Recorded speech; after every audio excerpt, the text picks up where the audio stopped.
C'est le vent souffle où il veut. Ce n'est pas des gesticulations ou des paroles, des accords humains qui vont changer les choses. Seul l'Esprit de Dieu est efficace. Et l'Esprit de Dieu, seules les brebis du Seigneur le connaissent. Inutile de se précipiter ou de faire des accords, de perdre du temps. Tout cela ne sert à rien.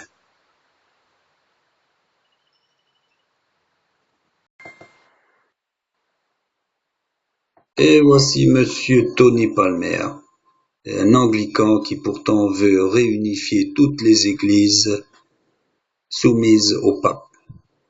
Cet homme a vraiment la prétention de pouvoir, peut-être la prétention, je pense, de pouvoir faire ça, se targuant d'avoir lui-même l'esprit d'Élie pour pouvoir amener le cœur des enfants. Les enfants, évidemment, c'est nous, pour les ramener au pape, comme si nous étions des brebis égarées et que le pape détenait la vérité et la notion de père. Moi aussi, un personnage assez intéressant, Tony Palmer, qui, disons-le, on peut dire à la prétention ou la volonté d'unifier l'Église, ce qui est une bonne chose, se prétendant lui-même avoir l'esprit d'Élie, mentionnant la Bible donc de ramener le cœur du père aux enfants et des enfants au père. Et évidemment, le père serait les catholiques et les enfants toutes les autres églises chrétiennes. Donc sous-entendu que ça serait vraiment aux églises chrétiennes à faire un effort pour revenir au catholicisme. Donc c'est un peu fort en café. Donc pourtant lui, Tony Palmer est anglican. Donc il veut réunifier toutes ces églises en une seule. Et évidemment cette seule serait catholique, donc évidemment, hein, pourquoi pas. Et donc voilà le ministère de Tony Palmer, un émissaire du pape, donc qui lui-même reste anglican et qui va d'église en église, cherchant par tous les moyens à unifier pour faire une seule église telle que cela est mentionné dans. Il est bien lancé là. Il est bien lancé là. Peut-être qu'il pense que ça y est, il a la main mise là. Alors, qu'est-ce qu'il dit Tony là? Afin de ramener le cœur des pères vers les fils, pour préparer le chemin du Seigneur. Voilà ce qu'il dit Tony. Et nous savons que la prophétie a toujours un double accomplissement. Nous savons qu'il y viendra également avant la seconde venue de Christ. Et j'ai compris que l'esprit d'Élie est un esprit de réconciliation pour rapprocher les cœurs de chacun. Voilà ce qu'il a compris, Tony. C'est très important. Qu'est-ce qu'il dit encore? Nous savons que durant les 1000 premières années de notre ère, il n'y avait qu'une seule église, qui est appelée l'église catholique. Rien que ça. Or, le mot catholique signifie universel, non pas romaine.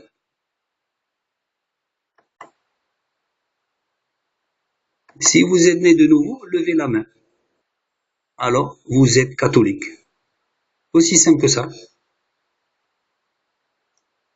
Et voilà. Si vous êtes né de nouveau, levez la main. Alors, vous êtes catholique. Voilà un raccourci assez significatif de Monsieur Tony Palmer. On peut noter là 2 erreurs de Monsieur Palmer. Parce que Jésus a bien dit que je ne suis pas venu amener la paix, mais l'épée. Donc la division. Donc même du temps de l'apôtre Paul, il y a eu des divisions, notamment avec Barnabas. Donc la division commença déjà très tôt dans l'Église. Elle n'était pas forcément synonyme de mal. Mais bien souvent, il est évident que la division est nécessaire pour pouvoir épurer, émonder et pour pouvoir sanctifier je pense, les élus. Donc, il est évident qu'on ne peut pas s'unifier avec des gens qui prient les morts comme les catholiques. ce qui est interdit par la Bible. Donc ça ressemble à du spiritisme ce qu'ils font, il faut le savoir. D'autre part, quand il dit que les 1000 premières années de notre ère était l'Église catholique, c'est encore une erreur ou un mensonge selon s'il est conscient ou pas. Parce qu'il est évident qu'avant que l'Église catholique existe, c'est-à-dire vers les premiers siècles, les chrétiens existaient déjà. Donc l'Église existait déjà. Donc Tony Palmer doit vraiment réactualiser ses connaissances pour savoir que l'Église existait déjà avant l'appellation catholique. Les catholiques sont venus après les premiers chrétiens. Donc il faut savoir aussi que si on est catholique, si on est né de nouveau, on n'est pas catholique. Naître de nouveau ne veut pas dire être catholique. Donc voilà encore une troisième erreur de Tony Palmer qui visiblement fait tout son possible pour faire avaler la pilule de réunification et de soumission des églises chrétiennes au catholicisme. Quand on nous parle de l'union, il est bien évident que c'est pas l'union de la carpe et du lapin. Vous connaissez le vieux système de diviser pour mieux régner. Mais là, c'est le contraire. Rassembler pour mieux tuer. Vous connaissez la maxime, diviser pour mieux régner. Mais n'oubliez pas celle-là, rassembler pour mieux tuer. Voilà la suite. Voilà Monsieur Palmer là. Qu'est-ce qu'il nous dit là, Monsieur Palmer? Reprenez, rachetez ce qui vous appartient. Nous sommes catholiques. Puis survint la scission à la fin du premier millénaire entre l'Orient orthodoxe et l'Occident. 2 églises. Ensuite, 500 ans plus tard, vous avez Luther et sa protestation. 3 églises en 1500 ans. 3 dénominations. Non pas 3 églises. Bon. Puis, de la protestation de Luther jusqu'à nos jours, on voit apparaître 33 000 nouvelles dénominations. Alors quand t'as dit à ta femme qu'elle pouvait être catholique, pentecôtiste, charismatique, tout en même temps, elle était fin contente. Ben, le problème, c'est que c'est pas possible. Tu peux pas prier l'Esprit de Dieu et prier les morts, comme vous faites avec en priant les saints. Dieu n'a jamais mentionné qu'il faille prier les saints. C'est jamais marqué. Ces choses-là ne sont jamais mentionnées. Il n'y a qu'un seul chemin entre Dieu et les hommes, un seul médiateur. Et ce chemin, c'est Jésus-Christ. Un seul sauveur. Donc, Tony, faut arrêter de raconter des bidons, là. Ça vaut rien, ton discours. Il ne vaut pas une paille. Tu vois? Alors, sois pas content que certains ont signé ton accord. Parce que ça n'engage que cela. Les vrais chrétiens, je te le dirai, ils n'ont aucune étiquette. Ils n'ont aucun nom. Par contre, ils connaissent bien l'Esprit de Dieu. Et ça, c'est ce qui compte avant tout pour eux. En fait, il faut savoir que ce sont eux, les catholiques, qui ont commencé à produire de la division, en s'accaparant du christianisme pour en faire un instrument de pouvoir, se détournant ainsi des racines évangéliques. Luther ne faisait que vouloir retourner aux sources bibliques. Et on continue avec Tony. Qu'est-ce qu'il dit là? C'est la gloire si vous acceptez que le Christ vit en moi et que la présence de Dieu est en moi. Voilà. Et que la présence de Dieu est en vous. C'est tout ce dont nous avons besoin.